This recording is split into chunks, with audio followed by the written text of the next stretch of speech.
It started with my son's diagnosis. He was diagnosed with Crohn's, ulcerative colitis, and ileitis. And part of that, they're autoimmune conditions. And I just remember he heard Crohn's disease and his eyes just went wide. He was 12 years old. Yeah. And I just remember at the time watching the doctor, and doctors are awesome, right? They save lives. There is a time and a place for doctors, absolutely. But I have to share that, but I'm watching this doctor not really know how to communicate with children. And she's a pediatric GI specialist. Wow. And she talks about this disease and go on this medicine and you'll have it for the rest of your life. And he just zoned out. And I could see the panic and his face draining of blood. And all he heard was disease, and he thought he was going to die. Hi, everyone. Welcome to the Love Sugar Podcast. I'm your host, Jeanne Byrd.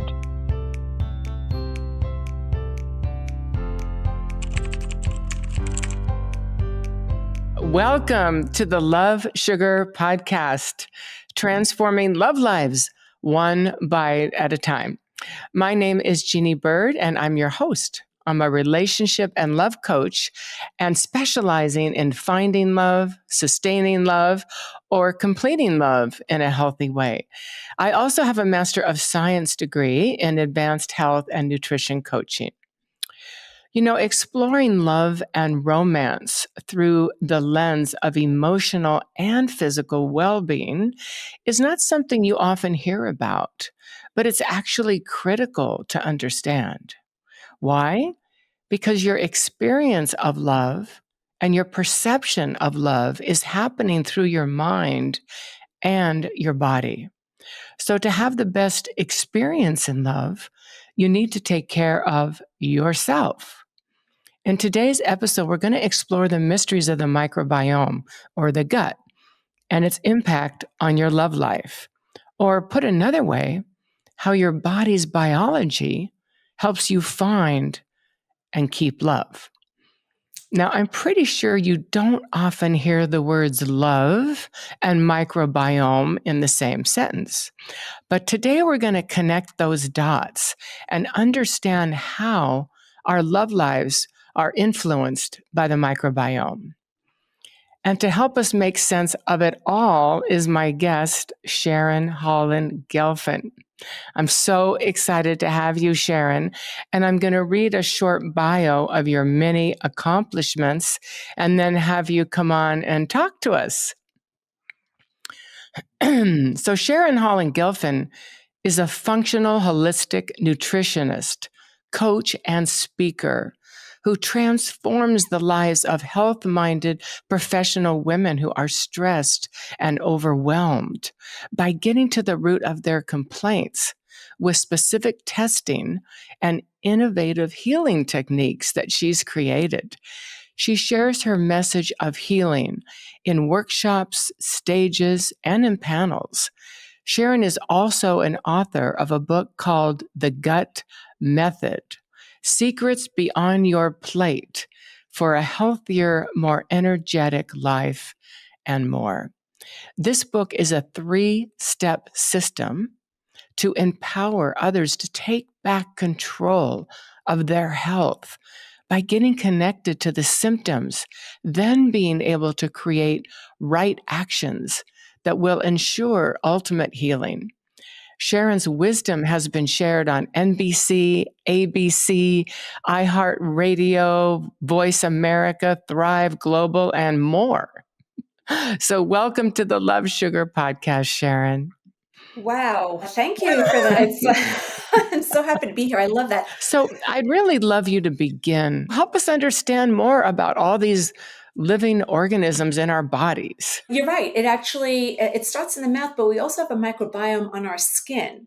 So our organ Yeah. externally and internally, it consists of colonies of bacteria, good and bad bacteria, to keep us balanced, to help protect our skin, our intestines, our mouth from bad things happening.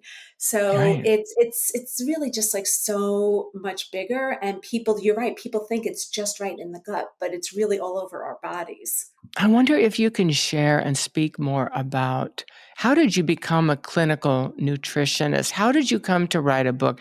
How did you go down this path? I think I like to say the path found me. And, I might have mentioned this in my book, but when I was in high school, I actually dropped out of science. I didn't have to take science to graduate. I was able to do a work study program instead because I didn't like science. So I never would have known or could have imagined possibly that decades later, I would have gone back to school and gotten a master's of science in nutrition. But it started with my son's diagnosis. He was diagnosed with Crohn's, ulcerative colitis, and ileitis. And part of that, they're Wow. autoimmune conditions. And I just remember he heard Crohn's disease and his eyes just went wide. He was 12 years old. Yeah. And I just remember at the Oh. time watching the doctor, and doctors are awesome, right? They save lives. There is a time and a place for doctors, absolutely. But Yes. I have to say, share that, but I'm watching this doctor not really know how to communicate with children. And she's a pediatric GI specialist. Wow. And she talks about this disease and go on this medicine, and you'll have it for the rest of your life. He Oh. just zoned out, and I could see the panic and his face draining of blood. And all he heard was disease, and he thought he was going to die.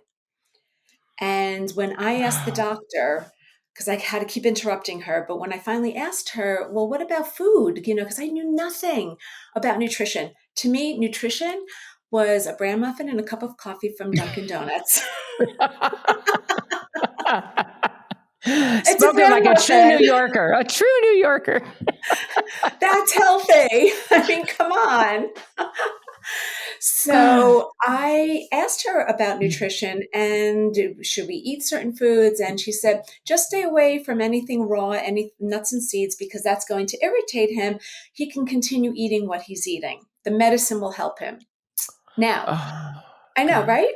Mind you, at the time, my son only ate anything white: cheese, Yes. pasta, pizza. Even with the pizza, he would pick off the parsley and the basil pieces. He would have the tomato sauce, but no vegetables, nothing, chicken nuggets. And something in that moment just had me like sit back and be like, that gut feeling, right? Yeah. That we always ignore. So, long story short, we get home. My son is in a mood, and he also had other things going on. He had eczema. He had Mm. constant stomach aches. Well, from the Crohn's, we found out, but he also was explosive. He had bits of, just like outbursts, right? So, we're going to talk about that connection between the gut and the brain. Right. But I just started doing Googling. I went to Dr. Google because like that's what everybody does. Dr. Google. That's right. Hours, days, tabs open, and I had a headache. And I just remember turning to my sister and saying, I need to figure what's going on here. I think I need to go back to school to learn more. And she was so Yeah. excited. And I'm like, who just said that? Did that just come out of my mouth? Oh my God, destiny just right out of your mouth right there. Yeah, and the thing is, I did it to help him. I wanted to just help him. I just felt helpless, Yeah. because also what happened was within a week of him going on the medication, he started complaining that he was getting worse. Oh, And I yeah. called the doctor, who insisted, and he was saying it was the medicine. He kept complaining and crying, "Mommy, it's the medicine." And the doctor insisted it was the disease.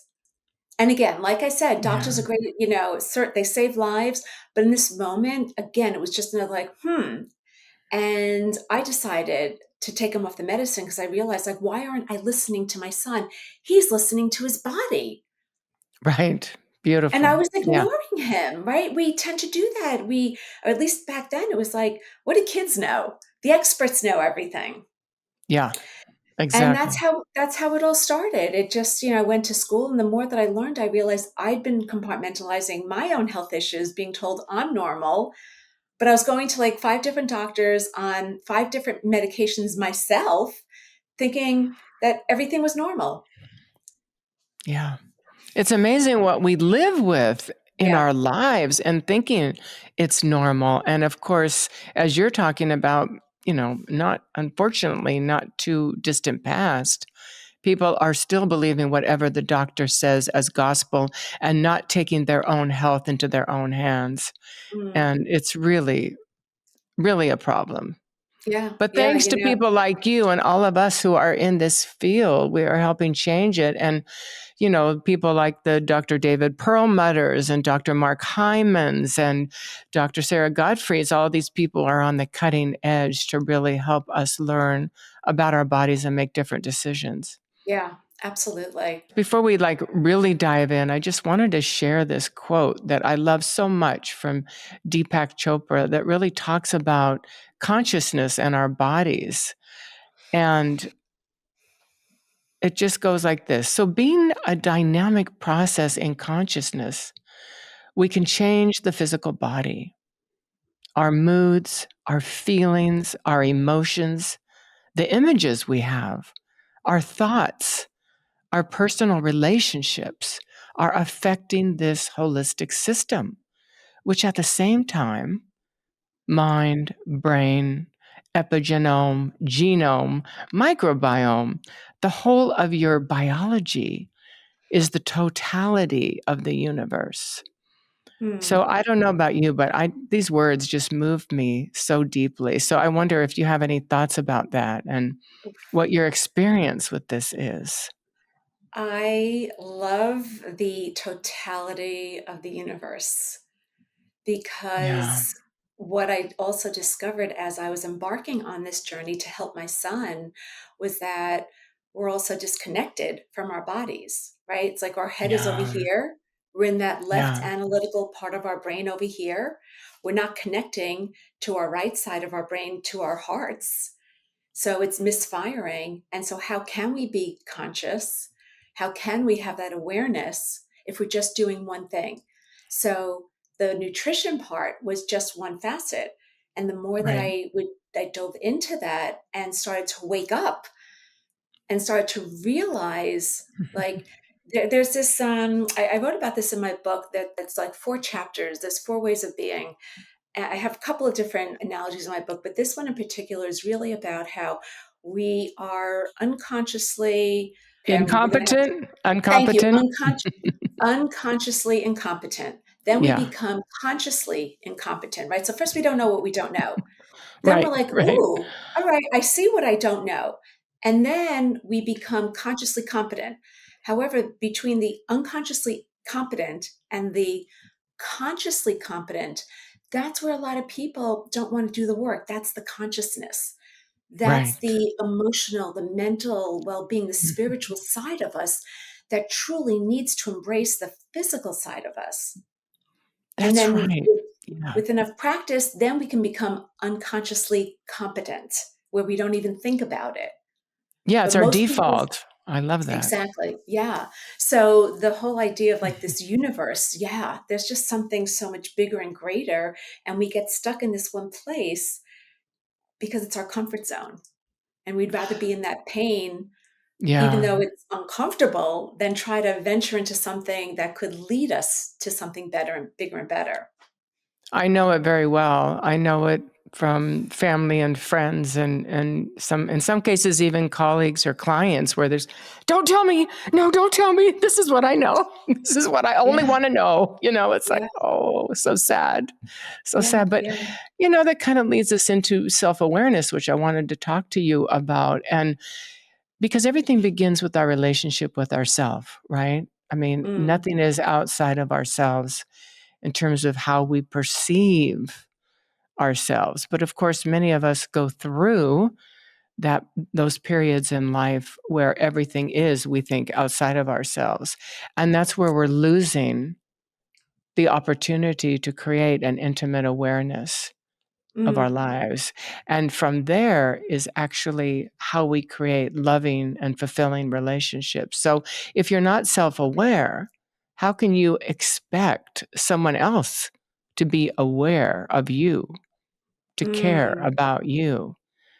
So we talked about this a couple of weeks ago in our initial talk about really what comes first. Is it the thoughts or is it the food in our gut that's influencing the thoughts? So why don't we talk a little bit about that, especially as Yeah. it concerns love and seeking love? It's such a great topic. And I thought about that also from our last conversation. It's almost like which came first, the chicken or the egg, Yeah, right? It's like you think like when you're in utero, is the brain really aware yet? Or is it just feeding on what the mother is eating through the umbilical cord? So is it the food that's first entering our, the fetus that's starting to right. feed the brain until we're born and the consciousness like Yeah. wakes up, so to speak. So let's go on to thinking about our negative thoughts and how negative thoughts can cause dysregulation in the gut. Like when you have a stomach ache, or is it because you have a stomach ache because something horrible happened? Mm, Something disgusting happened, and so your gut is in an uproar. And again, that kind of gets back into what's happening first. Is it the something happening in the gut, or is it the thought that you're experiencing, the thought that you're feeling when we're not feeling good about what's happening, and then our gut is correspondingly experiencing a similar dysregulation, if you will? You know, what would you yeah. say about that? What's that relationship that's being created with ourselves then? Yeah. So, the gut is the second brain, right? We have our brain in our heads, and then we have this brain in our gut. It's actually, like I was saying earlier, it's a colony of microorganisms and bacteria that live in neighborhoods. And they either get along or sometimes they have to fight. And it's like survival of the fittest. So when we have, and here's the thing too, when when we're born into belief systems that are set by family, that are set by society, that we grow up with, and it leads towards negativity bias. There was a study that talked about how 80% of our daily thoughts are negative, Yeah, and it's how we're conditioned. If you turn on the news, it's negative. So, depending on how we're raised and our thoughts and how we believe or don't believe in ourselves, it can affect our gut and vice versa. So the idea of, is it our gut that's leading to these thoughts, or is it the thoughts that are leading to an upset stomach? And really it can be both. And it really depends on where the person is and what's going on, because you could eat so healthy and you can have a great microbiome. You could have, you could feel great. You can be doing all these things that are great physically. You can be exercising. You can be managing stress by meditating and breathing. But in between all of that, if you still have a tendency towards negative thoughts, those negative thoughts are going to create an internal stress inside of us. They're going to sabotage us. And there's lots of different saboteurs out there. The right. judge, the people who avoid, the people who feel like they're victims.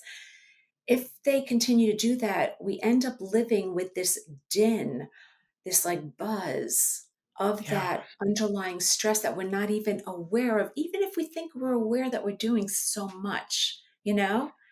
yeah, So that stress starts to have its own effect of releasing cortisol, the stress hormone, affecting our hormones, affecting our gut, can affect our blood sugar. And then we wonder, why am I getting sick? Because we're compartmentalizing everything. Right. And then even more upstream than that is, our childhoods and and how we felt about ourselves growing up is influencing these negative thoughts that are happening now in adulthood. Luckily, we now have the tools to help empower people to move out of, those conditions of feeling that they're not good enough or they're not worthy, right? And to be able to step back from that and create their lives, not from the past, but to actually listen to the deepest desires that are in their hearts for what they desire in their life, and to lead in that direction, to make choices and take actions from Mm. that consciousness rather than feeling that you are victimized by your past. Yeah, it's interesting, the feeling not good enough, right? It's really more. I just want to expand on that. It's we think we're not good enough. We think that we don't deserve.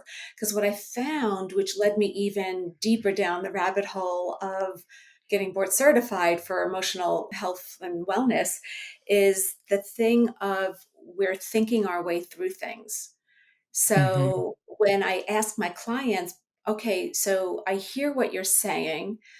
Where do you feel that in your body? And they don't even Right. pause. They'll say, I think, and they'll continue on. I'm like, I wait till they're done and I say, okay, Yeah. let's, try something different because I'm hearing you say, I think. So we're thinking in the left side of our brain, but where in your body?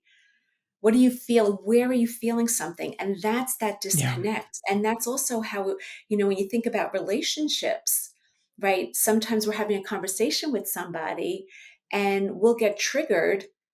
Mhm. We don't pay attention to where we're feeling it. We immediately want to react because we're up here thinking about it. Right. I love what you're saying, because, and then we're also at the same time, we're believing that what we're thinking is the truth, Mm, right? yeah. And Yeah. not And necessarily so. It's an old filter. It's like an old bad movie playing over and over again in our consciousness that we think right. that's the truth of who we are.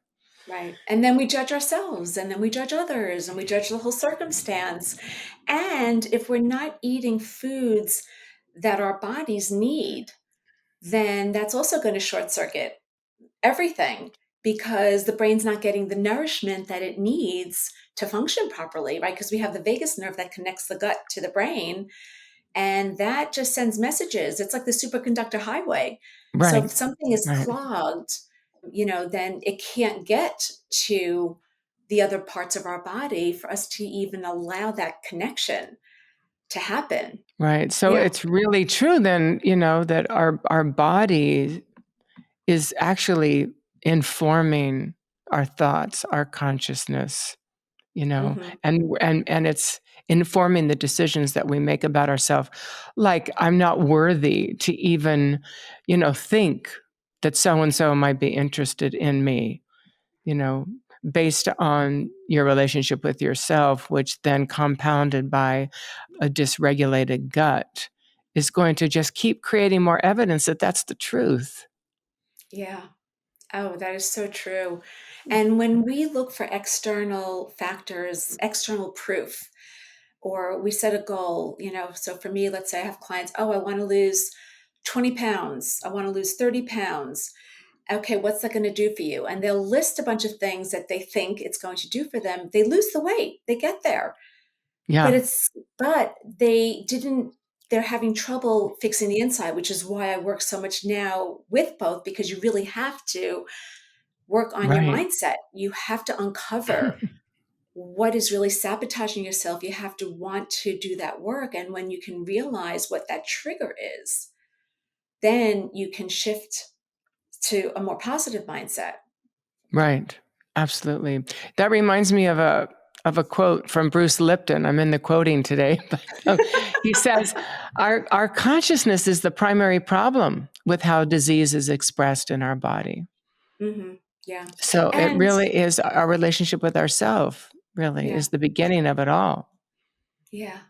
And we don't allow ourselves to truly take a beat. or pause, because we're in this world now, in this society of instant gratification of everything.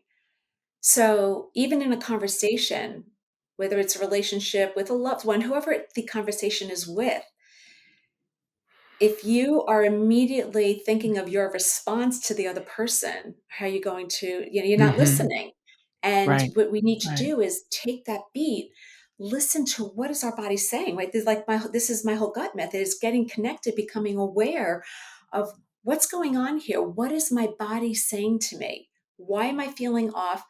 And I notice that I'm feeling off when certain things happen, the same things over and over again. Let me understand what that is. Let me see what that Right. trigger is.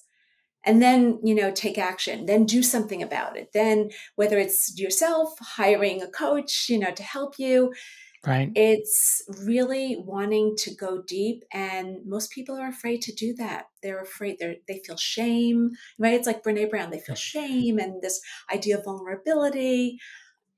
But we need to Yeah. be that way. We need to be able to show up now and open the Absolutely. kimono. Open the kimono. I love that. That reminds me of a client I had recently, and she had gotten divorced, and she was just absolutely bitter. And that word is probably an understatement for the degree of her feelings. So she came to me and we started working together. And not only was she bitter towards her ex-husband and blaming him for every single thing, she was eating so badly.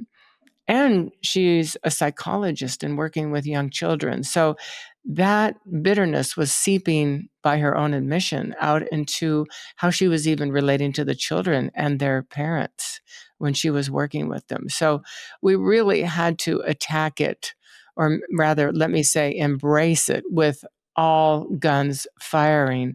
Her attitude about herself, her childhood, her diet, changing the relationship with herself, changing the relationship with her ex-husband, so that finally at the end, long story short, she had come around to, first of all, really loving herself, realizing the contribution that she was making, and just as importantly, realizing her part in the dynamic with her husband, what her responsibility was, which was much more than 50%. And as a result, she began to open her heart and start softening. And then her relationship with herself, and then food, we got her into a food program that really honored her body and honored her own rhythms, circadian rhythms, if you will. So, it really, like you're speaking to, it's both and. You can't start working with somebody without understanding the consciousness that they're swimming in, Yes. you know? Yes. So, so true. I had dinner last week with a bunch of women, and we were talking about nutrition, and half of them were saying how they're unfollowing people. They don't even look anymore because everything's so confusing. They're telling you to do this and to do that. And at the end of the day, we're seeking all these answers without realizing, like, I have the answers within. Right. I have them. I just have to get access to them. The tools, right, that Access. you're The talking about. We tools. just need the right tools, the Mhm. right access, because it's Yeah. okay if you're not, on any particular diet program, let's say. And for me, I'll use myself as an example because I'm Yeah. always the guinea pig for anything anyway.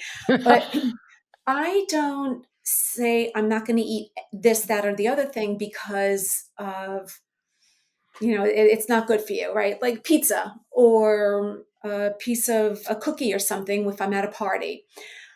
I look at it as, when I take care of my body, I do testing on myself like twice a year to make sure. And Yeah. if something's a little off, because, listen, we're like trees and flowers. We need to be pruned. We need to be weeded. We need to be fed. We need to be grounded. And that comes from a variety of sources. So it's important to do some of the spring cleaning and all of that stuff. Yes. But, right. But at the end of the day, it's, if you can really eat whole foods 80 to 90% of the time, 80% of the time, you should be able to go out and enjoy. I know that what pizza has in it. I know what is in that alcoholic drink. I know what all of the refined sugars and, simple flour that's in that cookie. And I'm making a conscious choice because I don't do it that often. So I can Right. rebound from it, Right. but I totally agree. I love that 80-20 rule, right? So yeah. that it doesn't make us be automatons. But I know with some people, myself included, I will totally adhere to that 80-20 rule. But when I'm doing that, the next day I'm paying for it in Mm. spades. I have a So, feedback loop that is so fast. that's an excellent point also, right? Like if I drank consistently, forget about it. If I drink more than once a week, forget about it. If I drink two, there are times I'm the same way where I really have to be mindful. I'm not going to have the pizza and the cookie and the alcohol. I'm not going to eat all of it. I'm going to choose Right. one, right? Yeah. And I know my Choosing. body, but you're right. There are times where if I do overindulge, I'm paying for it also. And I definitely do. And what's interesting with all of that is that if we don't take that time to really honor ourselves and really ask ourselves, is this food or is this pleasure? Is this food or is this just, Good. going out for fun? Asking yourself questions. Do I need this? Do I want it? Is it because it's making me feel a certain way? Or it's a comfort food. We have to ask ourselves those questions, which again gives us that pause. And, Yeah. it's also made me think of something else, gallbladder. Oh, I yes. mean, it's so fascinating. I actually was talking to my sister, who's a doctor. Um, the amount of gallbladder removal surgery has increased tremendously, tremendously. Yeah. And people don't understand why. And a lot of times it's from a lot of these seed oils that are not healthy for us and other toxins that don't allow the gallbladder to function properly, don't allow the liver to function properly. And people get their gallbladders taken out. It's just Yeah. amazing. It is, and oh God, I'm so glad we're talking about this. We could go on with this forever, I know. I But know. the other thing I feel like I really want to get a posse together and go loot the grocery stores and put caution tape around the middle aisles so that they are off limits to consumers. I Yeah. mean, I mean that's how bad it is. And so speaking to your point about gallbladders and the liver, all of that and why people are developing cancers at an early age today. Why? It's because the center of the grocery store. Mhm. Yeah. And they're eating claims on boxes, right? High Yeah. fiber, real fruit. Yeah. Well, how is there real fruit in a box sitting on a shelf? I'm still trying to understand that. Yes. Yes, and I don't fortified get with it. vitamin D. How are we fortified in a box with vitamin D? It's insanity. Exactly. Exactly. And also, listen, we could go, you and I could keep talking so much about this, but at the end of the day, it's really, it's always just taking that pause. It's taking that beat and just doing a body scan. I always tell people three things that you could do for yourself every day is wake up with gratitude. Just Mhm. wake up being grateful for something because no matter what, that really gives you that time to be present and to focus on that, to breathe into that. And then to do a body scan. It's like, what is my body feeling right now? I just woke up. How did I sleep? Am I feeling something somewhere? And then, it's like have a glass of water. Start your day with intention Right. and allow yourself to be intentional for the day. Sometimes we set these audacious goals and it's just like, forget about the goals. Just start with like an intention of how you want to show up today. Right. Absolutely. Absolutely. So, you know, I wonder if we're really being mindful and showing up intentionally, having an intention for the day, respecting ourselves, honoring ourselves. I wonder what kind of day we're going to have. And I wonder how possible it is now to create love in people's lives that they're so desiring. So Mm. let's take a quick break and come back to discuss a little bit about self care and then self regulation. So don't go away. Did you know that the seat of your immune system, as well as your emotional well-being, lies in your gut? It's true. Your moods are influenced by chemicals such as serotonin, which is mostly manufactured in your intestines. To learn more, download my free ebook, Trust Your Gut, Using Intuition and Nutrition to Enrich Your Love Life, and learn how to harness the power of your body to create healthy, happy love. Let's talk about self-care. I mean, we're in the arena of it anyway, with everything that we've just spoken about in terms of what we're eating and being mindful and being intentional. But what do you think people resist? Why do they resist exercise? What is that about people in your experience? I mean, we have a huge population that is totally into it, but I know so many people. Like, for example, I have certain family members that if you talk to them about going to exercise, they would go take a nap until the feeling went away. So, what do you say about that? How can we help them? I just had this vision of like Richard Simmons back in the 80s with his leotards doing aerobics or something, and Jack LaLanne, back in the 70s. I think, Exactly. Yes. Or Jane Fonda. I love it. oh, Jane Fonda, With her yes. aerobics, which I used to do too. Yes, yes. Total like a little aside here. I was listening, she was on a podcast. I was listening to her talking about those days and when, looking back. And so here's the thing that a conclusion I've come to after speaking with colleagues and with clients about this concept of exercise is that we all have the same amount of hours in a day. We all have the same amount of hours in a week, right? So why do certain people do certain things and other people don't? They say, I don't have time. And really it's about that making it a priority. But a lot of it goes back to, again, childhood, right? It goes back Yeah. to how we were raised. So me, for instance, I'm first generation American, and it was always about, just doing what I was told, being on a certain track, do as I say, don't ask questions. And I remember when I was working, the idea of going to the gym felt like it was an indulgence. Like I can't do that for myself because I need to work. It was always about work. Yeah. It was always about Sure. taking care of other people. And exercise was part of that. My exercise was walking to work. I'd pass the gym and I'd like look up at the second floor and I'd be like, okay, bye. And I'd go home because I had more work to do. And this idea of not allowing ourselves or thinking that we deserve it is, it's about that shame. Okay, we're not good enough. The only way we could Yeah. prove something is to be busy. And exercise isn't being busy. Yeah. Exercise is doing something for myself.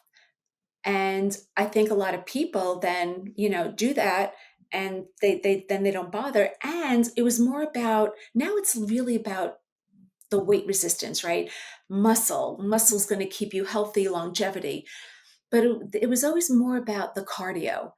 And cardio is exhausting. And because people weren't eating right, and still many aren't eating right, they weren't feeding their bodies what it needed. So they were exhausted.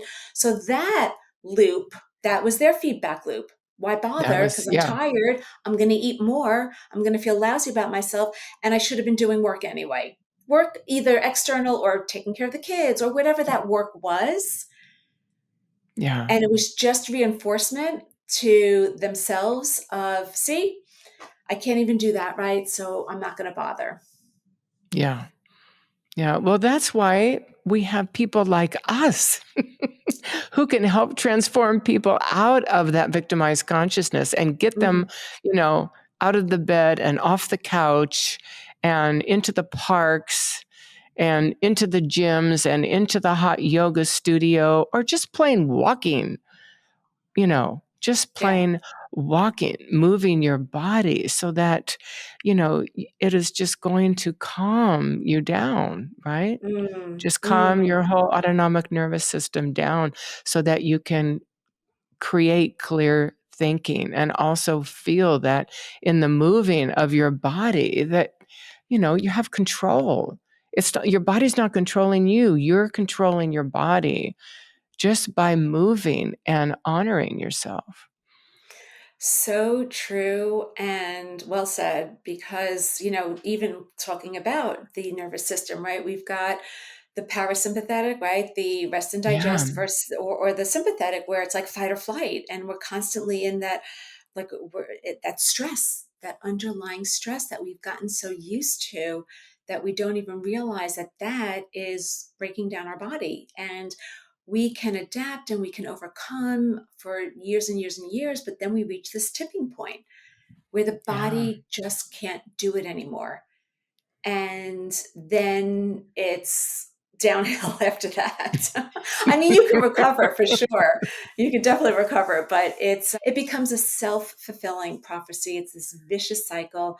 And I remember even when my oldest was born and I was thinking, I felt bad leaving him home, but I should go back to work. And what should I do? I took a few months off and I loved him. I loved him. I loved like that I had a child, but I would go to the park with him or I'd get together with other moms and I was antsy and I just kept thinking, what's wrong with me? Like, why can't I just be with my son? Because I was so busy remembering that I have to do this for work. I have to do that. I have Yeah. to do something else. And that alone also, Yeah. right? It sets off the fight or flight. And then when we're in that, we're so unaware that we don't again realize the cascade of the hormones that are released as a result of it. The cortisol, like you talk about in your book, oh my gosh. Yes. The cortisol that's released, that is just, yeah. So I think this is moving into self-regulation, which is, right with the parasympathetic and the sympathetic nerve. And we can talk a little bit about anxiety and the neurotransmitters and dopamine and serotonin. So please do. I know you have a lot to talk about in this arena. Oh my goodness, where to start? It's what's sad is the mental state of society, right? These days, not just for adults, but for the younger generations. And when we are in, right, so we have the two systems that are happening in the body that you're either in the fight or flight or you're in the rest and digest. Right. And when you're in fight or flight, you're totally detached from your body. You're not your Yeah. body's not feeling. You're up here in your brain. You're just doing. Everything is about doing and achieving and accomplishing, and the stress and the stress and more stress. And then eventually that stress turns into anxiety where now the feeling is so overwhelming. We can't catch our breath. We have tightness in our chest. We get really bad stomach aches. We don't know how to Yeah. breathe. Yeah, We we don't don't know know how how to to breathe. sleep, Absolutely. right? Yes. And when we're in that state, we're not making the right food choices. About 90% of serotonin, which is a feel good neurotransmitter, which is just like a chemical messenger, right, that goes to different parts of our bodies, the serotonin, 90% of it is produced in our gut. 50% of dopamine is Right. produced in our gut. So if our Well, wait a gut, minute. Let me just interrupt you for a minute because yeah, this is so sure. important what you just said. I mean, really, our listeners need to hear because most people will tell you that, of course, dopamine and serotonin are produced in the brain, they originate in the brain, right? And that's So not the truth. right. Dopamine is partially produced in the adrenals. Serotonin is mostly produced in the gut. Regardless, what is happening in our bodies is if that, first of all, with the stress and anxiety, dopamine is to get dopamine. A lot of that is just like go out and exercise, move your body, sing a Yeah. song, like that's easy to feel good with dopamine. Like the dopamine is like you getting a fast hit of something, right? It's right. The serotonin is more of like that long term where, and again, from foods, eating eggs and poultry and fish, it's like eating all colors of the rainbow. Eating healthy foods will give you that. However, you again, right? You can eat as healthy as you want if you're not regulating, if you're not paying attention to where you to being, and all you're doing is doing, you're disconnected. It's no wonder. And really, the simplest, most effective way to just stop all of that is breath. Everything, Yeah. everything. It's like I gave tips before. Honestly, the biggest tip is breath. Yeah. Breath is going to connect you back into your body. You don't have to sit and meditate. You don't have to have a mantra. You don't have to do affirmations. I can't meditate. I mean, are you kidding me? I just, however, I don't consider breathing meditating. I consider it an active form of connecting, Right. Right. Beautiful. awareness. Absolutely. Just being deeply present Yes. with yourself, deeply Yes. present with yourself. And then again, in being deeply present with yourself, that is informing how deeply present you can be with another human being Yeah. who you Yeah. That's desire it. to invite into your inner world, right? Mm-hmm. So So again, going back to your relationship with yourself. So I have kind of a personal question to ask you if you're sure. up for it. And I'm just wondering, I know that you were married and divorced and you were eating in a certain way. And so your choices and your actions reflected that particular life experience. Now, with a very, very markedly 180 out life experience, career, mindset, what what are your relationships like these days? Particularly love, but with friends too. How have they changed since Mm, you have changed? mm. Love that question. Love that question. I mean, whew. I was married for 17 years and I got married for a checklist Yeah. at the time, right? I know many people back then, that's kind of what we did. We just got married for a Yeah. checklist. Yeah. And when this happened with my son, and I started to wake up and started to ask questions where I was never allowed to ask questions, I started to realize that I was wake this consciousness wanted something more, wanted something different. And my former husband was afraid of that. So there's a book Yeah. called Who Moved My Cheese or Who Moved the Cheese. It's actually like Yes. a Yes. right, it's I like a love that business book. book. But it's a great book because it's so true. It's like Hem and Haw were like, off to the races, and whoever was back, finally the last one was left because that last mouse was like so afraid to do anything, was so paralyzed with fear.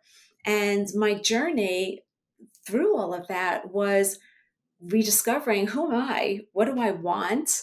And more importantly, how do I want to show up for my kids first? Because they were in middle school and high school at the time that I was going through a divorce, Right. managing my Yeah. son's condition, which by Yeah. the way, he's only on one medicine and he was on quite a few and he ended up running track and he's doing great, knock on Oh, wood. But for me, it was also realizing the kind of mother I was because I didn't have the right tools in my toolkit to yeah. show up and to give them the space to see who they're supposed to be, not who I wanted them to be, right? Because we have all these Right. expectations.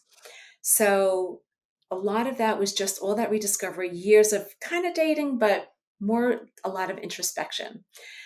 And then I had an on again, off again relationship with a beautiful human being. He's brilliant, all of that stuff, really just very successful. And I was still trying to be something for someone else instead of really digging in and saying, who do I want to be and what do I deserve? And my Right. relationships have, looking back, I realized have had that pattern, have just all had Yeah. that pattern. So we broke up, very nicely. It was done with love because I realized like we were just not in that same place. I heard this phrase, I think from Les Brown, like I was this rocket catapulting and he was the booster to my rocket. Yeah. And it's Yeah. important to recognize that as much as you might want something to work out so badly, you also have to look at the reasons of like, well, how is that person making me feel? And Right. it's not like, what am I going to do to make that person want me? It's like, I need to be authentic. I need to be myself. So right now I'm not in a relationship, but I know somebody's out there. Um, Yay, he sure is. Preferably bi-coastal since my kids are in California and I'm in New York. Just putting it out there. Yes. What I've noticed is my friendships have changed also because I love listening. I love helping people, but I realized I had to put up boundaries because my energy kept getting sucked by those energy vampires that just Right. want and want, right? And realizing, because we can feel energy, and that's important Absolutely. too. Ooh, yes.